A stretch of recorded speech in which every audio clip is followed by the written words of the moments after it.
Good morning, you all. Great to be here and see a lot of old friends. That's one of the beauties of these annual conferences, an opportunity to reconnect with friends we haven't seen in years and some that we see every year. So it's one of the additional benefits of belonging to and being active in the International Churchill Society. I begin this morning really by reflecting on last evening. I don't know how many of you, perhaps all of you, I see some faces I don't recognize, so I suspect not all of you, were at the Society of the Cincinnati last night. Great opportunity to see some of the pillars of our country in documents and photos or paintings and artifacts. I am reminded that when Winston Churchill was inducted into the Society of the Cincinnati, he said, and I quote, "When events took place which this society commemorates, I may say, I was on both sides of the war between us and we." We all know, and in fact, if you were here, I think a year or two ago, Alan Watson spoke, and he gave us a quote that I have used a lot as I'm in front of students a lot. And that quote is that ignorance of the past can make us reckless in the present and irresponsible in the future.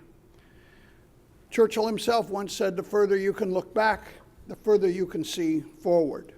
I am pleased this morning to introduce Dr. Klaus Larres, the author of Churchill's Cold War and an expert, if you will, on that portion of Churchill's life. Henry Kissinger, there's a Kissinger seat, is it? I'm not sure what the right term. Kissinger chair. Chair at the Library of Congress, where in 2003, Dr. Larres presented his paper and subsequent book on Churchill's Cold War. I have kind of a cute little story. I asked permission to relate it. I got there a little early and chatting with a number of people, including Dr. Kissinger, who we chatted for a few minutes, and I moved on, and pretty soon I heard, Horn, come here. I have a Churchill story for you. Okay. He said, when I went to China the first time, in arranging for the visit of President Nixon, a groundbreaking visit of a first U.S. president to visit mainland China, he said, they did for me what we would do for any visiting dignitary that would come to America for the first time. We want to show them all of the good things that we do. And particularly, we wanted to show them how our education system, and the Minister of Education was very proud to talk about how they cull out their best and brightest as they move up, if you will, the education chain. It was a very sophisticated process. Dr. Kissinger acknowledged that, complimented them on that. And then the Minister of Education stepped back for a moment and he thoughtfully said, "Ah, yes, but as a consequence, we miss our Churchills." I thought that was pretty cool. Particularly for some of us in the room, I will use me as an example, that had they gone on test scores, I suspect I wouldn't have made it out of the second grade. But I thought that was a great story. In 1997, our own Dr. James Muller published a book entitled Churchill as Peacemaker. Dr. Larres noted that despite his faults, Winston Churchill was the only Western statesman in power to entertain the notion of resolving rather than fighting the Cold War. He should not be regarded as a stereotypical Cold Warrior, as generally perceived, but as a genuine peacemaker, and perhaps even as the forerunner of détente in the 1970s. I am proud and pleased to introduce to you today Dr. Klaus Larres, a distinguished professor of history and international affairs at the University of North Carolina, Chapel Hill. Go Tar Heels. Dr. Larres, please come on up. Thanks very much. Thanks very much. Good morning, everyone. I think my talk was well summarized by you. I think I can just as well sit down again and take your questions. That is a topic I would like to talk about today. Let me just figure that out. And thank you very much for the invitation to come here and address you. It's a real honor and pleasure. And before doing so, I would just like to point out, to make a little marketing for myself. I wrote 2 books about Churchill, one in German, one in English. The one in English you referred to, Churchill's Cold War. And I would also like to say something about what I do at the University of North Carolina. We run a lecture series, a Krasno event series it's called, and we have 3 parts, American foreign policy, an ambassadors and distinguished states persons forum, and also a new forum, Europe, US, and China. And we also have a YouTube channel, I like to emphasize, and a website, and a mailing list. And that is, for example, one of the talks we did recently, last semester, on China and the United States. And if you would like to become a member of my mailing list, then please drop me an email and I put you on my mailing list, and then you will always know when new things have been uploaded to our exciting YouTube channel. So we are not competing with the Churchill Society, of course, but we'll try our best in our limited ways. Yes. That brings me definitely to Churchill. As you know, the young queen, or Winston Churchill, was the young queen's first prime minister. And in his younger year, Winston Churchill, as we all know, was quite martial, quite militaristic, quite interested in fighting. He, of course, was a soldier himself. He was keen on being a journalist and watch war situations, but he also liked to do some fighting himself. But soon, after 10 years or so, I think he became much more peaceful. He mellowed a little, he calmed down, and I would say he became much more interested in international summit diplomacy and in peace and negotiations. And that even was the case already during the First World War, or just before the First World War. I don't want to go into that in any detail, but there was an initiative by the young politician, the First Lord of the Admiralty, Winston Churchill, when he thought he could overcome the British-German naval war by talking to German Admiral Tirpitz. And he wrote to him and said, let's have a personal get-together and we can talk about our difficulties and solve it bilaterally, you and I.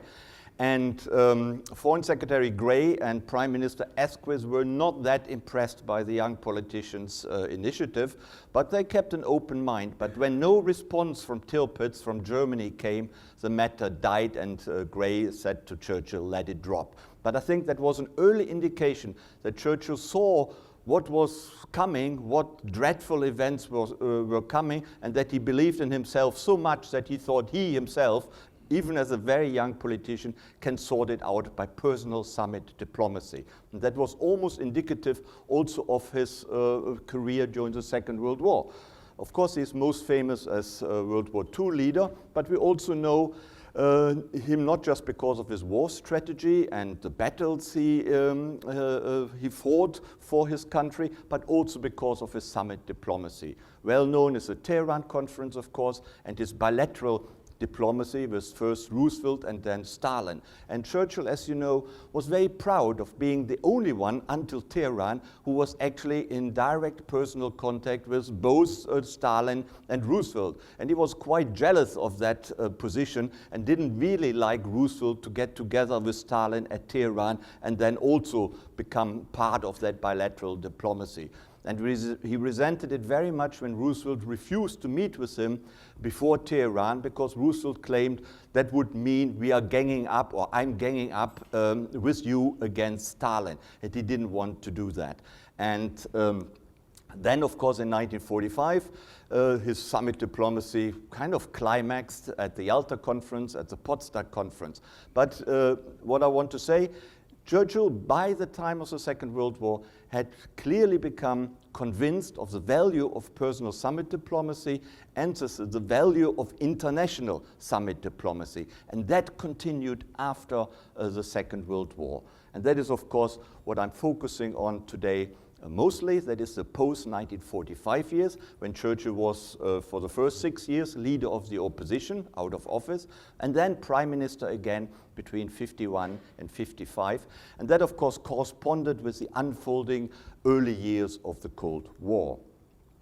And in my view, and I can't always see what I've written here because I have got no monitor in front of me, but so when I'm looking at the screen, that explains it. In the 1945 years, Churchill, I believe, had 3 major objectives. His first objective clearly was to become re-elected British Prime Minister. As you, as Churchill experts, know very well that he was deeply devastated about having lost the election of July-August 1945. We also know that was more due to his party rather than to him and his personal standing, but the result still was that he was out of office. And he campaigned very hard in 2 elections, in 1950 and in 1951, to be re-elected. And that clearly was his primary objective. And you would say that would have been any politician's primary objective, to be voted back into power. And I've got a little video here on his one of the first electoral broadcasts in Britain in 1950. If you could click that, please. I can't do that from here. If you go with the mouse, yeah, that's it.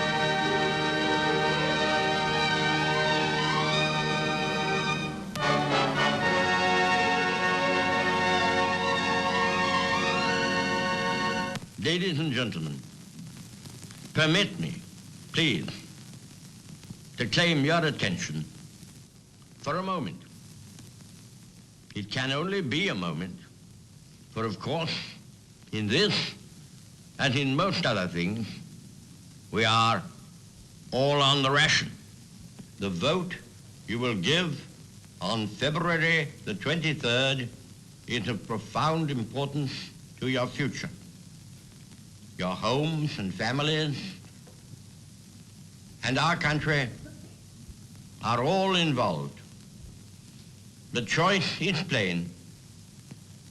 Are we now to take another plunge into socialist regimentation, or shall we return to the high road of freedom, of enterprise, and with proper safeguards, opportunity for all? Under the socialist system, where everything is controlled by an all-powerful state, we cannot hope to uphold our standard of life and secure employment for the 50 millions crowded in our small island. If we are to be independent of foreign aid, we must rally all the genius, contrivance, initiative, and diligence of our people in a new surge of impulse and courage. The Conservative and National Liberal parties set in the forefront of their policy a basic standard below which even the weakest shall not be allowed to fall. And on this broad foundation, all should be free to make the best of themselves and their country, and to rise by their own exertions in the life of a free and active society. My friends, be under no illusions. It is an uphill road we have to tread. But if we reject the narrow, cramping doctrines of socialism, we shall surely find the way under a faithful and tolerant government to those broad uplands where plenty, peace, and justice reign.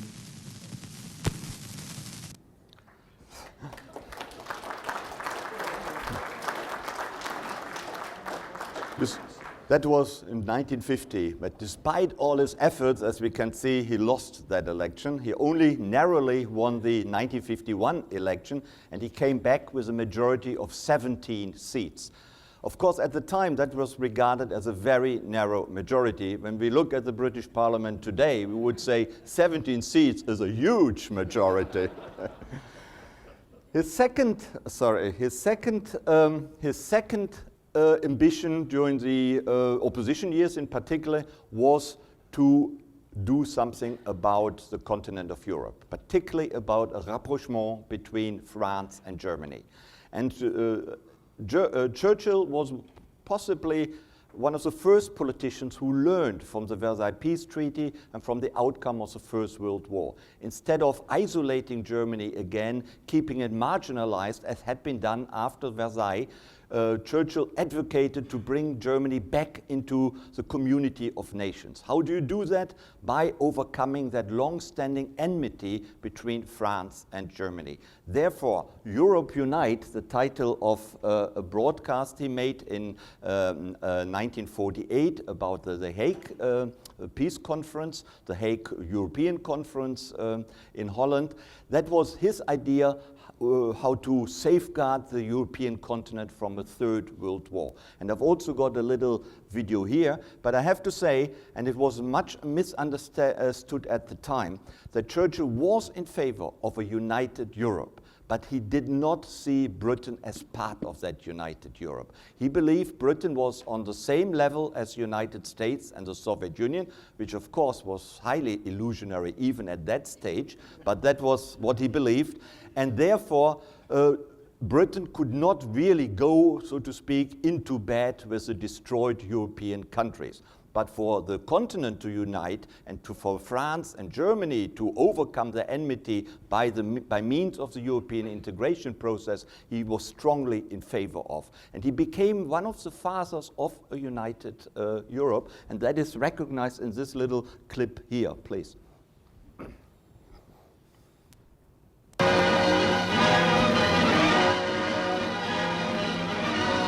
At The Hague are gathered 800 delegates representing 23 European nations. Men and women of all walks of life, they, like France's wartime Premier Edward de Ladier, have come to seek the first United States of Europe. The Dutch royal couple, welcoming Mrs. Churchill and Anthony Eden, greet the delegates who include Leslie Hoare-Belisha.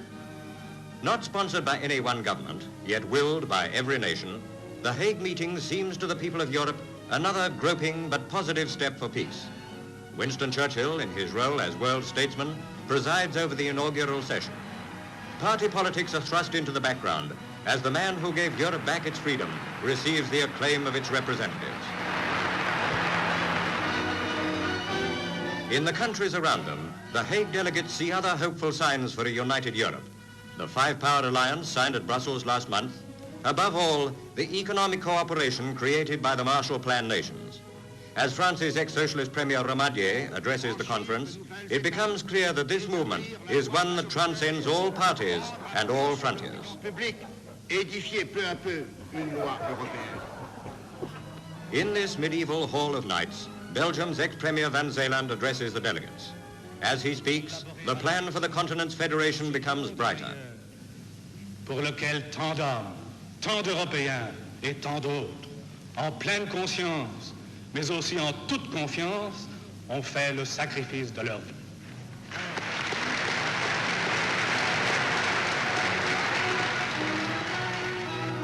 Calling a Europe desperately seeking a sign of hope amid a mass of war talk, Winston Churchill says, "It is not a movement of parties, but a movement of people.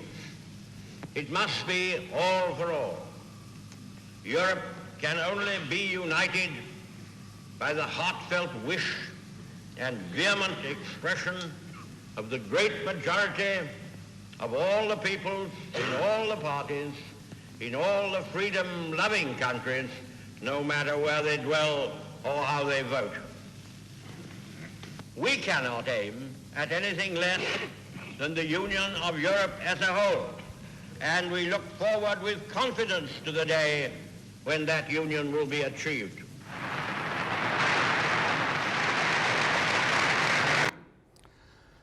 That was Churchill's European enthusiasm in the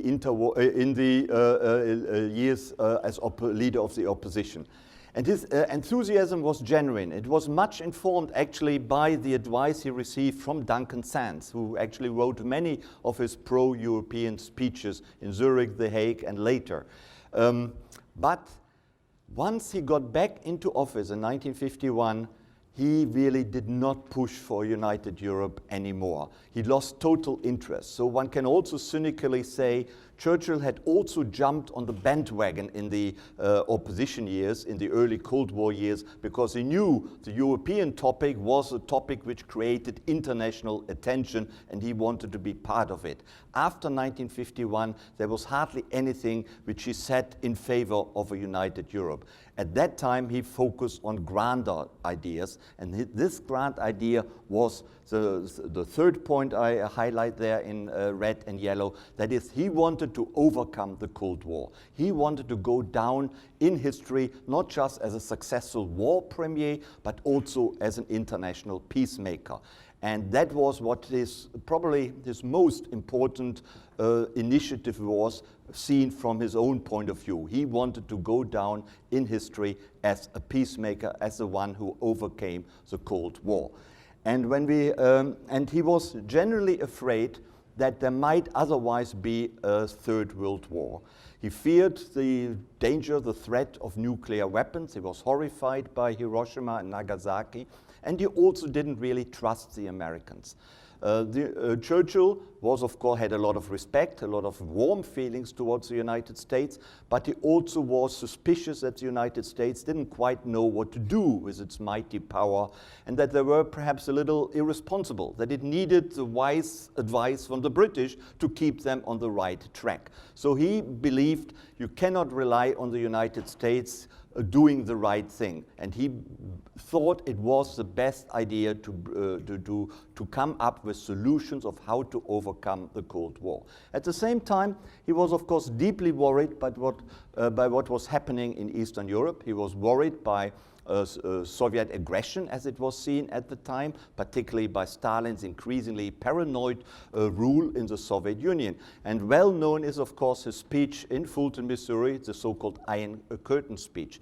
And I will play a very brief clip, but then also argue that this speech, to some extent, has been largely misunderstood. Can you click, please? Can we have another video clip?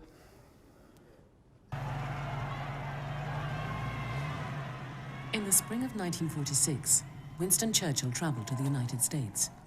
He tried to shock Americans out of their complacency.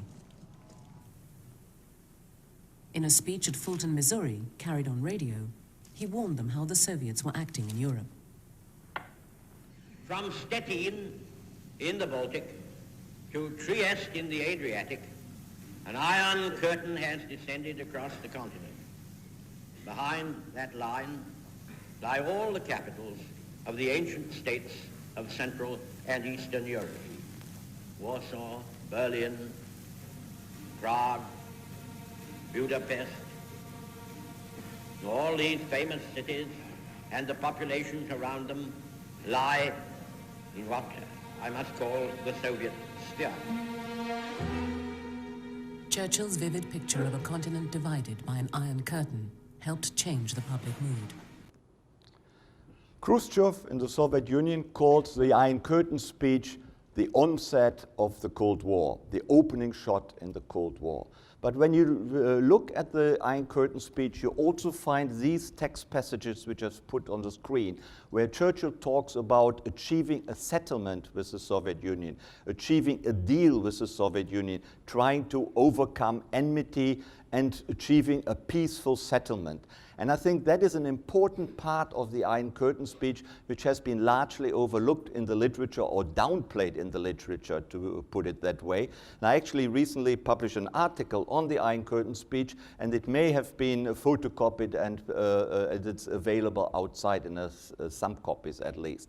And I think that part of the Iron Curtain speech was indicative of what Churchill wanted to achieve in the post-1945 years. He wanted to arrive at some sort of peaceful deal with the Soviet Union to overcome that enmity between East and West. And what he had in mind was actually winning the Nobel Peace Prize.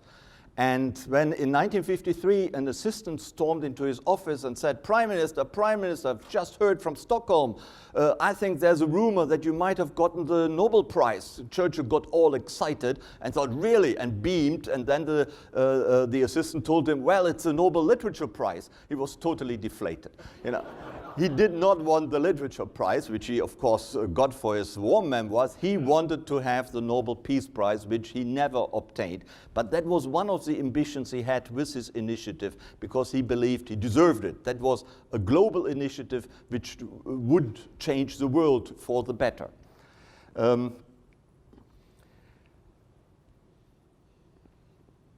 What was decisive was Stalin's death in 1953. That really made a difference to Churchill. And he believed it was the opening for a general period of détente between East and West. And he tried his best to obtain a summit diplomacy. He advocated to the United States that he wished to open and close the Potsdam Conference, because he believed the Potsdam Conference had not really been properly concluded. No proper peace settlement had been done. And he wanted to open it and then achieve a proper, peaceful, good peace settlement. And after Stalin's death, he believed that was possible. These were the new leaders in the Kremlin. These were, of course, not new leaders. These were old guys who had been there for many decades, but they only had now came into their prime and were actually leading the Soviet Union. And indeed, they feared domestic unrest. They feared that the United States, in particular, might exploit that uneasy situation in the Soviet Union after Stalin's death. So they became more peaceful. They mellowed. They, for example, agreed to an end of the Korean War. They released dissenters from the gulags. They eased up on consumer goods and toned down war production and military production. And there was a general atmosphere of a slightly liberal, more freer atmosphere in the Soviet Union. And also at international conferences and meetings with Soviet diplomats, suddenly the Soviet diplomats started to smile. They actually talked to Western diplomats. And that all was interpreted, and particularly by Churchill, as something, yes, there is a real change. That's not just on the surface, there is a change. However, Churchill rather stood alone with that among the Western powers. Let me see. And I argue that during the period after Stalin's death, Churchill embarked on two main peace initiatives. One in the summer of 1953, the other one in the summer of 1954. And initially, after Stalin's death, Churchill tried to convince his foreign secretary, Eden, to go to Moscow and check out the situation. But once Eden had talked to his foreign office officials, they persuaded him that going to Moscow at this stage was a bad idea. So Eden got back to Churchill and said, well, I've had second thoughts, maybe it's not wise to go at this stage. So that early initiative by Churchill to send his foreign secretary to Moscow died, because the foreign secretary and the foreign officials were not convinced of that idea. And in those days, the prime minister was more of a primus inter pares than he seems to be now. And when the prime minister got some strong advice from the foreign secretary and from his officials, he actually sometimes listened to it and took that advice. And that is what happened in March '53. Churchill then gave up on sending Eden to Moscow. But he did try to convince the United States of a summit conference with Moscow. And Eisenhower never was convinced by that. He believed nothing really had changed in the Soviet Union. Yes, the rhetoric had changed. Yes, there were a few more smiles. But on the whole, he believed nothing really had changed. So he was very hesitant to agree to Churchill's idea about doing something about an opening to Moscow. And then what happened was that Churchill went public. He gave a speech on the 11th of May, 1953, in the House of Commons, and basically proposed to the public, to the British public, but really to the global public, that there was an opening, that a settlement with the Soviet Union was possible, and that something should be done. And that encouraged the entire Western world. Most people, of course, were highly afraid of the Cold War, were highly afraid of nuclear war. And when an eminent statesman like Churchill came out with a suggestion that it might be possible to overcome that unfolding tension between the Soviet Union and the West, most people were absolutely very impressed and overjoyed, no less so than in Germany. And in fact, Churchill had also plans for Germany. These plans he did not publicize. These were not contained in his speech on the 11th of May 1953. But in secret memoranda to his Foreign Office officials, particularly to his private secretary, Pearson Dixon, he made remarks like that it might be possible to unify Germany on a neutral basis, that the West should be prepared to pay a price, but obtain the unification of Germany. Because Churchill was afraid that the Germans would not long put up with the division of their country. He really feared that having German division for any length of time would create a military situation, that the Germans might do something about the situation by military means. So that had to be overcome. A German division, he believed, created instability in Europe. It did not create stability. Therefore, one of his aims was to reunify the country. And he wanted to do that on a neutral basis so that Germany would neither be part of the West nor the East, and a demilitarized basis, with the Germans only having a little small army for its self-defense, but nothing like a big army like in the Second World War or the First World War. But the Western powers were totally alarmed by that notion, and they were not impressed at all. That respected, eminent, cold warrior, that eminent warrior of the Second World War came up with a peace plan, with something which seemed to give in to the Soviet Union, and they were wondering, wasn't that similar to what Stalin himself had suggested in 1952? And it was, of course. So what was wrong with Churchill? And most people believed that Churchill was going weak in his mind. He was getting on, he was having health problems. Maybe he wasn't really up to it anymore. Maybe, you know, in old age, people mellow and they don't always get it. And that was really the conclusion in the circle around Eisenhower and Dulles. And Churchill realized that after a little while and became rather upset with the United States. And he accused in particular John Foster Dulles, the American Secretary of State, for having a bad influence on Eisenhower. He called Dulles Dulles. And he said he was defeated by his age. If he had been 10 years younger, he could take on Dulles. But now he was messed about by this upstart American Secretary of State. So he became rather furious with Dulles. But in fact, there was the possibility of an opening. Parallel to Churchill's thinking, in Moscow there was a development which we can summarize as a Beria plan. That Interior Minister and very nasty Security Minister Beria had come up with a top secret plan that it might be good for the Soviet Union to get rid of East Germany. The East Germans were costly, there was unrest in the country, there was opposition to communism. Perhaps sacrificing East Germany for a deal with the West might be a sensible idea. That was top secret, and Churchill didn't know about it, Eisenhower didn't know about it, but there was a plan like that in Moscow. And it was discussed, and it led, after a few weeks actually only, to being dismissed in Moscow. And it was one of the reasons why Beria was arrested in July 1953, put into a cell in the Lubyanka and shot in December 1953. Because his colleagues feared his power and his competition, but they also believed that his Beria, the so-called Beria plan for sacrificing East Germany, for letting East Germany go out of the Soviet bloc, was too dangerous. That would have unraveled the whole Soviet empire, was the reasoning among Beria's colleagues.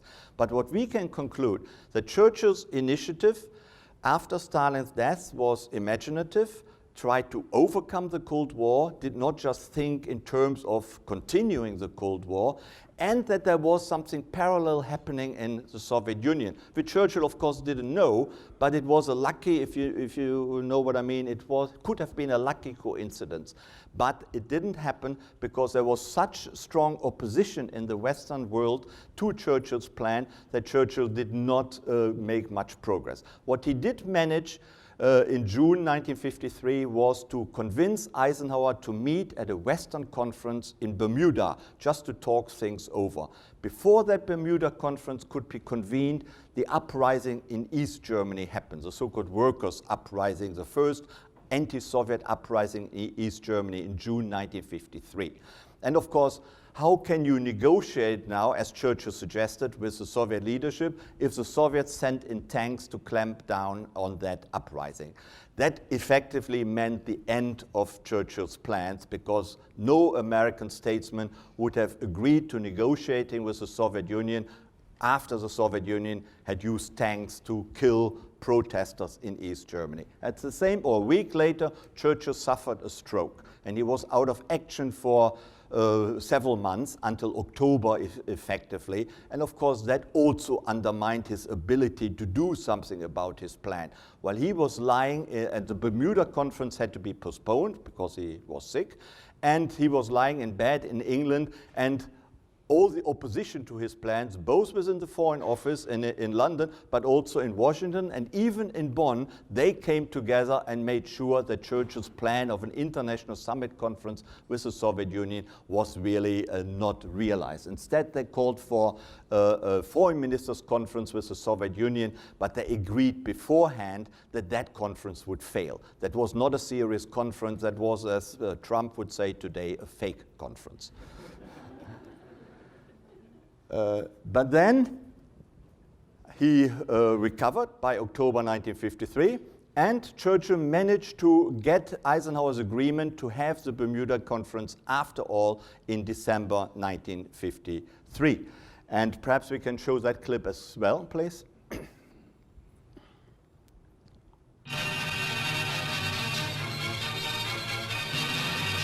Sir Winston Churchill celebrates his 79th birthday with one of the busiest days of his busy life. After a brief glance at some of the 2,000 messages he received, the Premier faces a battery of cameras as he hurries to last-minute cabinet meetings before he flies to Bermuda for the Big Three conferences. The following day, the BOAC Stratocruiser Canopus waits for him at London Airport. This is the same aircraft that flew Her Majesty on the first stage of her Commonwealth tour. Accompanying Sir Winston on the journey is Foreign Minister Mr. Anthony Eden. With President Eisenhower and French Premier Joseph Lanier, they will discuss many of the grave problems which threaten world peace. But the recent Russian note, which agreed to a four-power conference in the near future, will take priority.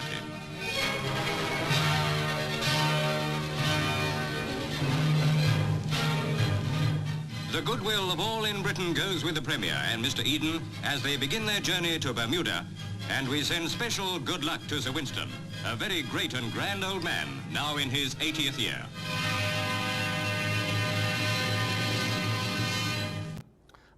I think any present British Prime Minister would greatly enjoy the respect that speaker of that video clip showed to Churchill.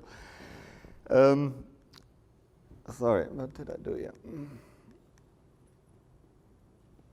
Let me just see what that is. I can't see. Oh yes, that's the Bermuda Conference. The Bermuda Conference was actually a disaster.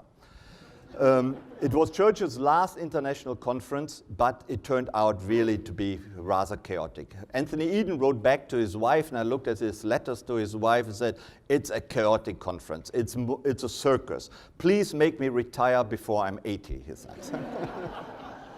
And Churchill, whose love for the French is well known, he read a book on the plane, which was called by C.S. Forrester, Death to the French. And he was advised to hide the book when he would meet the French delegation, but he forgot. Then he called in private conversation with his officials, he called the French bloody frogs. That was leaked to the French delegation, who were not impressed. When the French Prime Minister arrived at the airfield, Churchill was there to welcome him, and then they both waited for Eisenhower's arrival. And Churchill did not bother to talk to Lanier, but he played more with the mascot of the honorary guard, a little goat. And among the French, the delegation didn't understand each other either. They didn't talk to each other. Bidault, the foreign minister, and Lanier, the prime minister, they were in very bad terms. So Lanier took sick on the first day. So when Winston Churchill and Eisenhower wanted to talk to the French president, they had to go to his sick room and talk to him while he was lying in bed. So it was all chaotic and not very productive at all. But Churchill tried to push his summit conference with Moscow. And Eisenhower at some stage had enough. He came down, as one official in Britain wrote, like a ton of Brits on the British Prime Minister, and really told him, that's it, Winston, stop it, we don't want to hear about it. And Churchill was highly insulted, but there was little he could do about it. So he flew back to Britain, really giving up for the time being on his summit diplomacy, because Eisenhower was against it. Then 54 arrives in the summer of 54, and Churchill tried to push, in letters and telegrams, he still gently tried to persuade Eisenhower that maybe a summit conference with the Soviet Union might be a good idea after all. And he was trying to invite himself to Washington to talk to Eisenhower personally. And Eisenhower didn't want to see him because he knew what he wanted to talk about. So he invented all sorts of reasons why Churchill couldn't come to Washington. Oh, I'm out of town. Oh, I'm traveling. Oh, it's very inconvenient, and Congress is sitting. I have to deal with them. So he always put Churchill off. But then, in the summer of 54, suddenly Eisenhower said, oh, it's a great idea if you came to Washington. Why don't you do that? And Churchill was really highly surprised, because after all these negative responses of the previous few months, and what had happened? Churchill believed that Eisenhower was suddenly keen on a summit conference with Moscow. But in fact, that wasn't Eisenhower's plan. What Eisenhower wanted was for Churchill to come to Washington so he could talk the British into providing troops to helping the French in Indochina, in Dien Bien Phu. Because at that stage, in the summer of 54, the French were on their last stand in Indochina or Vietnam. The United States wanted to send troops, but they didn't want to send it by themselves. So they needed the British to also send troops to Vietnam to help the French. And he wanted Churchill to come over to talk him into it. So Churchill did come over in the summer of 54. And Eisenhower tried to talk him into providing troops. And Churchill adamantly refused to do so because he believed it was a lost cause. Sending troops to Indochina to help the French made no sense whatsoever. And I think Churchill deserves a lot of credit for doing so, A, in principle, and B, he could easily have said, well, I send troops and you help me with a summit conference in Moscow. And Eisenhower might even have done that quid pro quo. But Churchill didn't do that. Yeah, well, yeah. It's not unknown in world history to have these quid pro quos, I believe. But Churchill did not do so. It wasn't even mentioned that British involvement in Vietnam might be traded for Eisenhower's agreement to a summit conference with Moscow. These two topics were kept totally separately, and Churchill turned him down on the troops, and Eisenhower turned him down on the summit conference. And it wasn't, these two topics were not linked. At least I've found no information which shows a linkage. So essentially, the conference in Washington was a great failure and disappointment for Churchill. And I have another clip on that. Is that the clip? Yes, can you?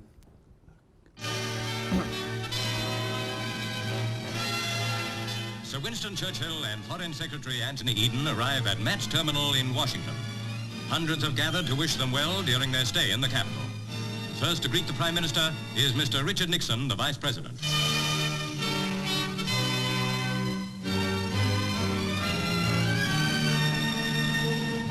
Dozens of cameramen record the famous V sign as, in summer sunshine, the Premier drives along the crowded route to the White House, where the big two and their foreign ministers will hold their talks. President and Mrs. Eisenhower move forward to welcome Sir Winston, and the two great wartime leaders meet again. We now know that the Prime Minister's visit to Washington has been a personal triumph. Agreement has been reached on many vital points during the talks, described in an official statement as friendly and fruitful conversations. Well, as I just said, it was not a personal triumph at all. You know, Churchill was actually highly disappointed by Eisenhower's continued opposition to a summit conference. Let me briefly say, what did actually Churchill want to achieve with such a summit conference? Of course, he wanted to achieve overcoming the Cold War, clearly. But he also had some other, let's say, more selfish ideas in his mind. Secondly, he knew Britain was, of course, the junior partner among the big three. And he realized the unfolding arms race of the Cold War put Britain in a very bad situation. Simply, the country didn't have the resources to keep up with the Soviet Union and the United States in the arms race. So the only chance for Britain to remain one of the big three was if the arms race stopped. How could the arms race be stopped? By ending the Cold War. So that was really his own initiative to save Britain's seat at the top table. And he needed to stop the arms race and overcome the Cold War to do so. Then he also had a third selfish reason, because there was an awful lot of pressure on him to resign. And he was in a bad state of health. He was losing his energy, and he focused on only a few topics because he really was not as energetic as, let's say, during the war years. And one of these topics was summit diplomacy with the Soviet Union. He had some other hobby horses like Egypt, for example. He was highly interested in Egypt, the Middle East. But for example, domestic politics he totally neglected and left to Butler, for example, and to other domestic politicians. And there was an enormous pressure also by his wife on him to retire in glory and honor, but to call it, you know, the end of his long career. And he didn't want that. He wanted to first achieve world peace and overcoming the Cold War. Having a summit diplomacy with Moscow in the pipeline would, of course, mean he couldn't suddenly be asked to resign. If there was a summit diplomacy and perhaps some follow-up conferences, he needed to stay in power. You know, how can you ask the prime minister who is in charge of an important summit conference to resign? So he had a very personal, selfish reason why he pursued that summit diplomacy with Eisenhower. But I wouldn't say that was his primary objective. His primary objective was indeed to do something about the tension between East and West, which deeply worried him. But there were some other motives as well, and everything, of course, was mixed up. And on the boat back, and in those days, Churchill took boats back to Britain. He didn't really like flying too much. And on the boat back, a long journey, Churchill realized Eisenhower would never be persuaded to talk to Moscow. So he needed to do something himself. So he wrote a telegram to Molotov, the foreign secretary, and suggested that he, Churchill, would like to come on a solitary pilgrimage to Moscow if he got invited. And Eden had only agreed to that, because he was on the ship too, because Churchill, and now we have a quid pro quo, Churchill said, Eden, you let me write that letter, and then I go and talk to them, and as soon as I've done that, I'll retire and you can succeed me. What about that? And Eden said, all right, that quid pro quo I accept. And so in a way, Eden weakly gave in, because at times Churchill could be highly enthusiastic, could be highly energetic when it really interested him, the topic really interested him. He sent off that telegram to Moscow, and nothing happened. And then he had to tell the American president, who was outraged. Then he told his cabinet in London, who were outraged that they hadn't been consulted. And there was a deep cabinet crisis. Several people of his cabinet threatened to resign. And Churchill himself said, well, if you don't like it, I'll resign myself. You know, there was a real row between the ship and London. And then Churchill arrived in Southampton, and the cabinet, he had to address the cabinet and try to, you know, calm them down. And what solved the situation and saved the cabinet from falling apart was that the Soviet Union didn't reply. If Molotov had written to him and said, yes, why don't you come and visit us, I think that would have been the deepest crisis between the British and the Americans and within the cabinet in London. But the Soviet Union did not reply. So you wonder, how stupid can they be? because they must have known what was going on. You know, that was in the papers to some extent. The Soviet ambassador in London must have known at least partially what was going on, but the Soviet Union kept quiet. And why? Why did they not respond? And the big answer is, as then was given by a Soviet diplomat in London who talked to a British official, that the Soviets didn't trust Churchill. They believed his offer was a trap, because what they had in mind was Churchill's deep anti-communism of years past. That was still in their mind. And they couldn't think that Churchill's initiative was actually well-meant, was genuine, was not a trap, that he genuinely wanted to talk to them in a constructive way. They did not trust him. And instead of getting back to him in a constructive way, after a few weeks they proposed an international summit conference of 32 European countries, but excluding the United States and Canada. That was seen in the West as a propaganda move, and it was a propaganda move. And then Churchill had to say, well, under these circumstances, I can't come. And that was the end of his summit diplomacy. And after that, he largely gave up. There were a few moments when he had new enthusiasm to go to Moscow, but largely he gave up. And then in February 1955, Malenkov, his counterpart in Moscow, or his perceived counterpart in Moscow, resigned, and Churchill then decided to retire in April 1955, as we all know. And a few months later, new Prime Minister Eden, of course, talked to Eisenhower and said, let's have a conference with the Soviets in Geneva. Now, with Churchill out of the way, Eden suddenly thought, oh, a summit conference might not be a bad idea. And Churchill, in retirement, commented, well, it looks all very different, and conferences look very different once you get to the top yourself. But then, of course, it was too late, and Churchill was already out of office. And I have a final clip which I would like to play, and then I will definitely end, about Churchill's retirement.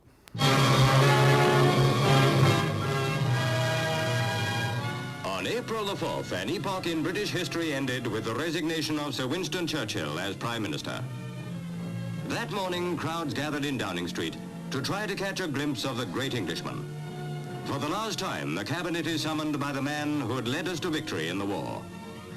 Sir Anthony Eden was there, Sir Winston's right-hand man for so long. He was now to be his successor.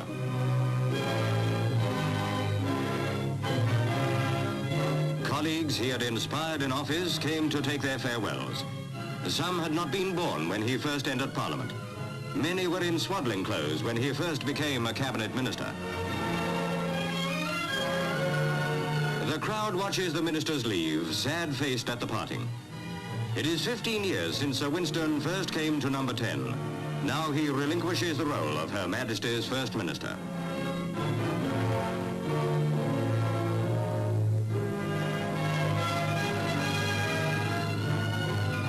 With the characteristic cigar clutched in his hand, the evergreen man of 80 years and 4 months sets out to tender his resignation to the young Queen.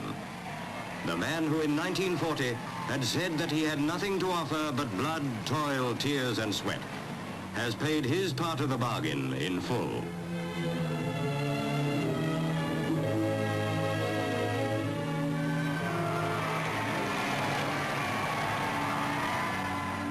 It has always been Sir Winston's habit, when Prime Minister, to have an audience of the Queen on Tuesday night at Buckingham Palace. But this is the last. Now, the man who through the darkest days of the war would report regularly to the sovereign all the great affairs of state, all the triumphs and all the failures, is no longer Prime Minister.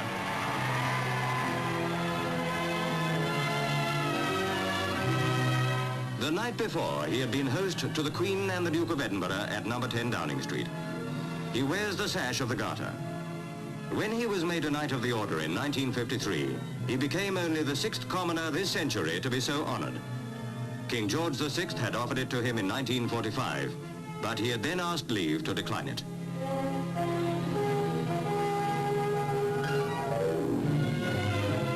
Sir Winston took an important part in the ceremonies attending the coronation, and has probably been nearer to the sovereign than any Prime Minister for many years. In proposing her health at the dinner, he spoke of the brilliant opening of the Queen's reign and called her the young, gleaming champion of the wise and kindly way of life. Over 30 guests attended the dinner, many of them colleagues who had served with him in the war. The statesman who had served as a subaltern in the reign of the Queen's great-great-grandmother and who had served in political office or parliament in the 5 reigns since, has his last public leave-taking of the Queen as Prime Minister.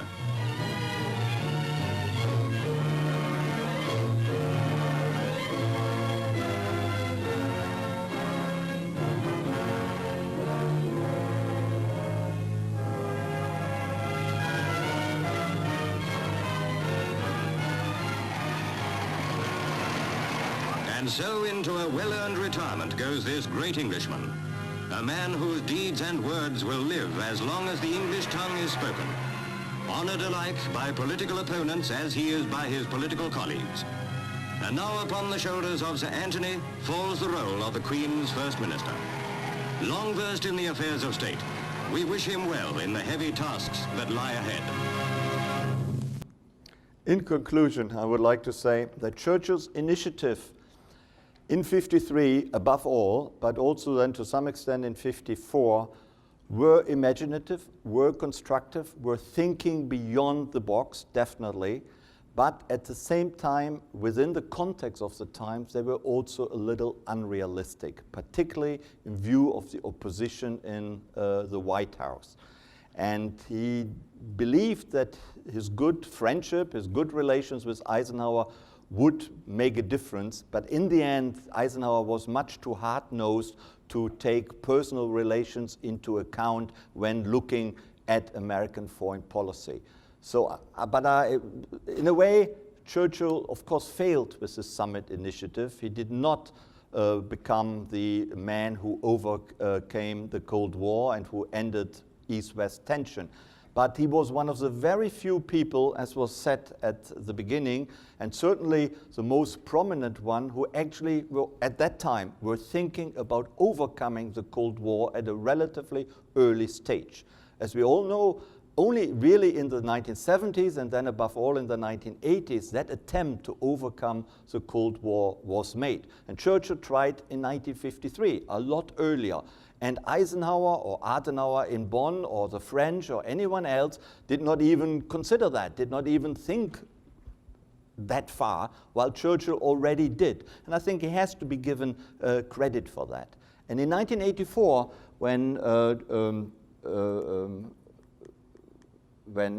that?